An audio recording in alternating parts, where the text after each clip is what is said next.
तथागत बुद्ध को किसी ने पूछा है कि आनंद क्या होता है, क्या सुख ही आनंद है?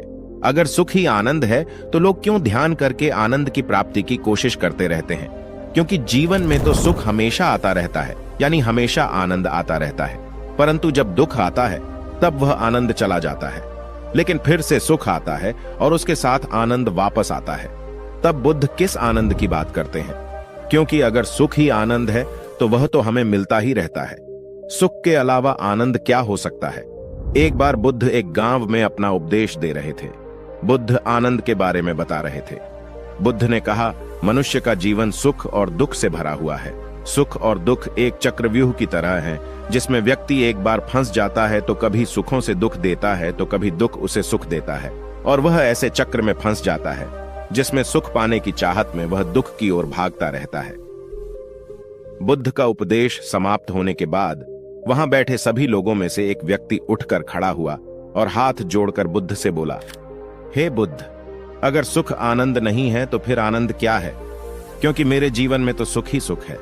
मेरा व्यापार अच्छा है, मेरी पत्नी मुझे अच्छी मिली है, मेरे घर में लड़ाई झगड़े नहीं होते, सब मिलजुल कर रहते हैं, मेरे बच्चे भी अच्छे हैं, मेरे पास जो कुछ है सब अच्छा है। मैं अपने जीवन से बहुत सुखी हूं और हमेशा आनंद में ही रहता हूं। मेरे हिसाब से तो सुख ही आनंद होना चाहिए। फिर आप किस आनंद की बात करते हैं? सुख से ज्यादा क्या हो सकता है? बुद्ध मुस्कुराए और कहा, अभी तुम यह बात न समझ सकोगे। हर बात समझने का एक सही वक्त होता है। जब हम एक ऐसी स्थिति में होते हैं कि हम किसी चीज को ग्रहण कर सकें, तभी हम उसे ग्रहण कर सकते हैं। अभी तुम अपने जीवन चक्र के एक ऐसे समय में हो जो बहुत ही अच्छा चल रहा है, और जब तक तुम अपनी उस अच्छी स्थिति में रहोगे तुम समझ नहीं पाओगे। उस व्यक्ति ने कहा, ऐसे कैसे नहीं समझ सकूंगा? बुद्ध, मेरे पास बुद्धि है, जो आप कहेंगे मैं वह समझ सकता हूं। मैं कोई बच्चा नहीं हूं जिसे कुछ समझ ना सके। बुद्ध ने कहा, ठीक है, मैं तुम्हें कुछ समझाने का प्रयास करता हूं, शायद तुम थोड़ा बहुत समझ सको। क्या तुम्हें प्यास लगी है? उस व्यक्ति ने कहा, नहीं, मैंने अभी थोड़ी देर पहले ही पानी पिया है। बुद्ध ने कहा, कोई बात नहीं, थोड़ा पानी और पी लो।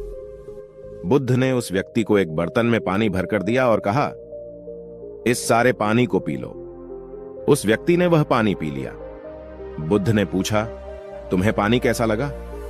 व्यक्ति ने कहा, अब ऐसा ही लगेगा जैसा लगता है। बुद्ध ने कहा, देखो, गर्मी बहुत है, धूप भी निकली है। तुम्हारे सवाल का जवाब मैं तुम्हें तभी दे सकता हूं जब तुम मेरे कहे अनुसार कार्य करो।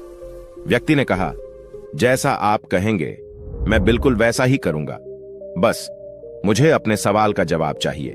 बुद्ध ने कहा, तुम्हें इस जगह के 200 चक्कर लगाने हैं, बिना रुके, दौड़कर या चलकर। यह तुम जैसा सही समझो कर सकते हो। उस व्यक्ति ने कहा, बुद्ध, यहां दौड़कर मुझे मेरे सवाल का जवाब कैसे मिलेगा? गर्मी बहुत है, जगह भी ज्यादा है, मैं तो बुरी तरह थक जाऊंगा।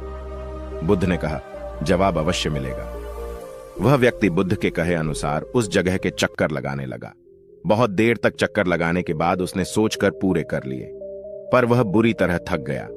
लेकिन उसे अपना जवाब भी चाहिए था, तो वह नहीं रुका। लेकिन अब वह बहुत बुरी तरह थक चुका था।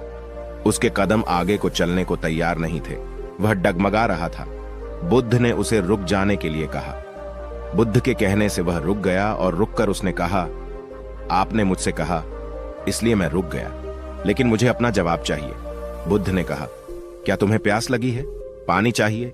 व्यक्ति ने कहा, हां, मुझे बहुत प्यास लगी है, मेरा प्राण सूख रहा है, मुझे पानी चाहिए। बुद्ध ने उस व्यक्ति को पानी दिया। उस व्यक्ति ने पानी पिया और कहा, यही तो अमृत है। बुद्ध ने मुस्कुराते हुए कहा, यह पानी तो वही है जो पहले पिया था, तब तुमने इसे अमृत नहीं कहा था। अब तुम्हें यह अमृत क्यों लग रहा है? क्या इस पानी में और उस पानी में जो तुमने पहले पिया था कोई अंतर है? व्यक्ति ने कहा, नहीं, पानी तो वही है, पर अब पानी पीने का अनुभव बिल्कुल ही अलग है। बुद्ध ने कहा, ध्यान से सुनो और समझो। हम किसी भी चीज को तब तक ठीक से नहीं समझ सकते जब तक कि हम उसे समझने लायक न हो जाएं। जब तुमने पहली बार पानी पिया था तब तुम प्यास को ठीक से समझ नहीं रहे थे। उस प्यास के बुझने के आनंद को तुम ग्रहण नहीं कर रहे थे, परंतु अब तुमने प्यास को समझा, पानी मिलने के आनंद को समझा, तभी तो तुम्हारे मुख से अनायास ही निकल गया कि यह तो अमृत है। ठीक इसी प्रकार जब तुम अपनी सही या सुख वाली स्थिति में रहोगे तब तक तुम आनंद को नहीं समझ सकोगे। व्यक्ति ने कहा, आप सत्य कहते हैं बुद्ध, परंतु फिर भी सुख और आनंद में कुछ तो संबंध होगा। बुद्ध ने कहा, बस इतना समझ लो, सुख आनंद की परछाई है। जैसे व्यक्ति की परछाई बनती है या किसी भी वस्तु की परछाई बनती है, तब वह परछाई उस व्यक्ति के होने से बनती है, परंतु परछाई वह व्यक्ति कभी भी नहीं हो सकती। इसी प्रकार आनंद के होने से सुख महसूस होता है, जो कि आनंद की परछाई है। हम जीवन भर जिसे सुख समझकर भागते हैं, वह परछाई से ज्यादा कुछ और नहीं है। आनंद की ओर तो हम देखते ही नहीं, जिसके कारण वह सुख की परछाई बन रही है। उस व्यक्ति ने कहा, बुद्ध, आप बिल्कुल सत्य कहते हैं। मैं आनंद की परछाई यानी सुख को छोड़कर आनंद के बारे में सोच रहा हूं। जब उसकी परछाई में इतना सुख है तो स्वयं आनंद में कितना होगा। मैं उस आनंद को प्राप्त करना चाहता हूं। बुद्ध ने कहा, इंतजार करो। जिस सुख के चक्रव्यूह में तुम फंसे हो, उससे बाहर निकलने का इंतजार करो। यह कहकर बुद्ध वहां से चले गए। 1 वर्ष पश्चात बुद्ध वापस उस गांव में आए। उस व्यक्ति ने जब यह सुना तो वह भागता हुआ बुद्ध के चरणों में आकर गिरा और कहा, बुद्ध, मैं कब से आपका इंतजार कर रहा था। जिस सुख को मैं आनंद समझकर खुश हो रहा था, वह मुझे छोड़कर चला गया। मैं बड़ा दुखी हूं। चारों ओर जीवन में परेशानियां ही परेशानियां हैं। कुछ भी सही नहीं हो रहा। मुझे वह आनंद चाहिए जिसकी सुख परछाई है। मैं यह सोच सोचकर परेशान हूं कि जो सुख खुशी दे सकता है तो आनंद क्या देता होगा। बुद्ध, आनंद क्या है, अब तो बता दीजिए। बुद्ध ने कहा, एक व्यक्ति को जब भूख लगती है तो वह दुख है या सुख। व्यक्ति ने कहा, वह तो दुख है। बुद्ध ने कहा, और जब वह व्यक्ति भोजन खाता है तब वह है सुख है या दुख। व्यक्ति ने कहा, वह तो सुख है।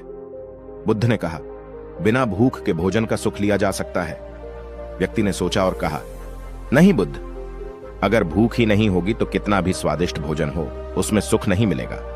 बुद्ध ने कहा, अब बताओ कि भूख दुख है या सुख। व्यक्ति ने कहा, तब तो भूख ही सुख है। बुद्ध ने कहा, भूख लगे और भोजन न मिले तब भोजन सुख है या दुख। व्यक्ति ने कहा, तब तो भोजन दुख उत्पन्न करेगा। बुद्ध ने कहा, तब दुख क्या है और सुख क्या है। व्यक्ति ने कहा, बुद्ध, आप सत्य कहते हैं, परंतु आनंद से तो सुख और दुख के चक्कर से मुक्त हुआ जा सकता है। बुद्ध ने कहा, भूख और भोजन इस भौतिक शरीर की जरूरत है। यह जरूरत है ना कि सुख और दुख। कोई व्यक्ति भूख लगने पर दुखी ना हो और भोजन मिलने पर खुश ना हो, या भोजन न मिलने पर दुखी ना हो, तो उस व्यक्ति के जीवन में भूख को लेकर सुख और दुख कैसे आएंगे। व्यक्ति ने कहा, लेकिन बुद्ध, अगर उस व्यक्ति को भोजन नहीं मिला तो अवश्य ही वह दुखी तो होगा ही। बुद्ध ने कहा, क्या दुखी होने से किसी को भोजन मिलता है या खुश होने से किसी को भोजन मिलता है। व्यक्ति ने कहा, नहीं बुद्ध, न तो खुश होने से भोजन मिलता है और न ही दुखी होने से भोजन मिलता है।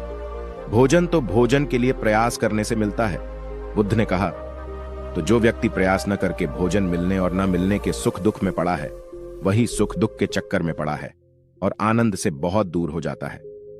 व्यक्ति ने कहा, बुद्ध, ये आनंद क्या है। बुद्ध ने कहा, आनंद सुख और दुख की मुक्ति का नाम है, जहां व्यक्ति को किसी भी चीज में न तो सुख मिलता है और न ही दुख मिलता है। तब वह वास्तव में सत्य को देखता है और उस शक्ति के साथ जो अनुभव होता है वही आनंद है। व्यक्ति ने कहा, आपकी बातें बहुत गहरी हैं। बुद्ध, आनंद को एक वाक्य में समझाना हो तो क्या कहेंगे। बुद्ध ने कहा, अभी यहीं इसी क्षण में स्थिति परिस्थिति और मन से मुक्त होकर केवल यही और इसी क्षण में बिना किसी बोझ के जीवन के समय जीवन को और मृत्यु के समय मृत्यु को जीना ही आनंद है। उस व्यक्ति की समझ में आ गया, पर हमारी समझ में नहीं आता, क्योंकि जो व्यक्ति सुख दुख के चक्र में पड़ा है वह उसमें फंसा ही रहता है, जब तक कि कोई उसे यह न समझा दे कि यह दुष्चक्र है और वह खुद यह न देख ले कि यहाँ कोई चक्र चल रहा है जिसमें वह फंसा हुआ है। कोई कैद में हो और उसे आभास ही न हो कि वह कैद में है तो वह कभी आजाद न हो सकेगा। जैसे यह पूरी दुनिया मानव मनुष्य है। हम लोग सभी एक कैद में जी रहे हैं और हम खुश हैं, इसमें रोते हैं, चिल्लाते हैं, फिर सोचते हैं कि हम यहीं खुश रहेंगे और फिर रोते हैं और फिर चिल्लाते हैं। यह चक्र कभी पूरा नहीं होता और हम इस कैद में हमेशा सोचते रहते हैं कि हम क्या कर रहे हैं, कौन हैं और यहाँ क्यों पड़े हैं। दोस्तों, उम्मीद है ये वीडियो से आपने बहुत कुछ सीखा होगा। मिलते हैं एक नई कहानी के साथ, तब तक सब्सक्राइब करिए।